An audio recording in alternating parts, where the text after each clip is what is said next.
ଦେଖ ତ ସାଙ୍ଗମାନେ ଦେଖ ଘଣ୍ଟା ଅଧ ଘଣ୍ଟା ଲାଗିବ ରୋଡରେ ଖାଲି ଯାଉଛନ୍ତି ଏଇଟା ଖରା ଗାଡ଼ି କରିତେ ମାନେ ଆହୁରି ଆଉ 5-6 ଜଣ ଘର ମାନେ ମୋ ଘର ଛାଡ଼ିକି ତା ପଛରେ ଯିବ ତା ଘର ଏଇଠୁ ଆମର ଏଠି 12 ଦେଖିବାକୁ ପଡ଼ିବ ଏଇଟା ଦୋକାନ ଅଛି ଭଲ ଦେଖିବା ଥଣ୍ଡା ଆଗରେ ପିଆ ଆଗରେ ପିଲେ ଭଲ ମଜା ଲାଗିବ ହଁ ଚାଲ ଆଗକୁ ଚାଲ ଯିବା ପ୍ଲାନିଂ କରା ଦୋକାନ ହେଇପାରିଲାନି ଆଗ ଦୋକାନ ଗାଡି ବନ୍ଦ ହେଇଗଲା ସାଙ୍ଗମାନେ ସାଟା ଗାଡ଼ି ଚଲା ଶିଖିନୁ ଗାଡି ମାରି ପୁଣି ମୋ ଗୋଡ ତ ଛୁଡ଼ି ହେଇଯାଇଛି ତା ଘୋଡ଼ ଖଣ୍ଡିଆ ମାନେ ଚଲେଇ ପାରିବନି ମୁଁ ତା କିକ୍ ମାରି ପଡ଼ିବ ହଁ ତା କାଟିଦେଇ ତା କାଟିଦେଇ ର ହଁ ଠିକ୍ ଅଛି ପଛକୁ କରେ ତା ଗୋଡ଼ ଖଣ୍ଡିଆ ସେଥିପାଇଁ କିକ୍ ମାରି ପାରିବନି ମୁଁ ତା ଇଚ୍ଛା କିକ୍ ମାରିଦେବି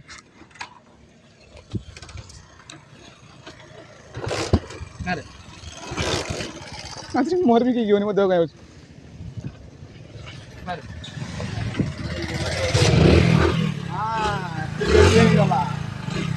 ଏବେ ଗାଡ଼ିରେ ବସେଇଲୁ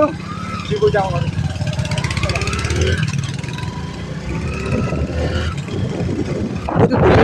ବୁଲେଟ୍ ହବ ଗାଡ଼ି ଚାଲିବ ଷ୍ଟାଇଲ୍ ମାରି ସେ ବୁଲେଟ୍ରୁ କାଟିବ ବୋଲି ମାନେ ହିରୋ ଗୋଟେ ଗାଡ଼ି କଣ୍ଟେଷ୍ଟ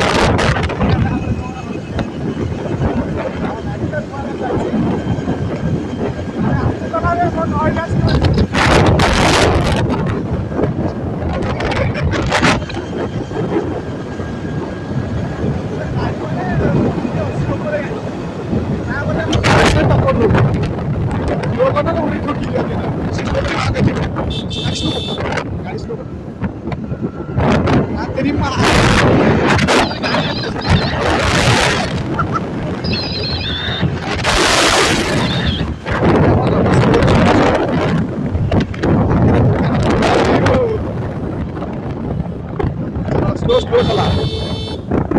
ନହେଲେ ବାଡ଼େଇ ଗଲେ ଠକି ନାହିଁ ପଳେଇବା ଉପରୁ ଡାଇରେକ୍ଟ ଦିଅନ୍ତା ଆଉ ଜଣେଇକି ଆମର ଏଇ ଦୋକାନରେ ଥଣ୍ଡା ପିଇବ ପ୍ଲାନିଂ ଥିଲା ଆମେ ପହଞ୍ଚି ଗଲୁ ଏଇ ଦୋକାନ ଥଣ୍ଡା ପିଇବା ପାଇଁ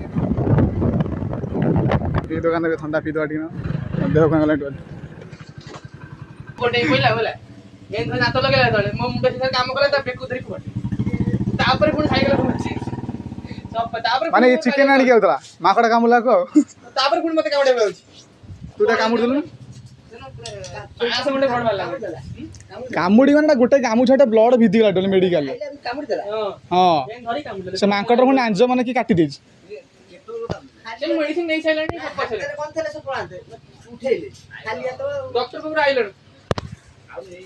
ଥଣ୍ଡା ତାହେଲେ ପିଆ ଥଣ୍ଡା ପିଆ ସବୁ ମେଡିସିନ ଖାଇ ପଳେଇଲୁ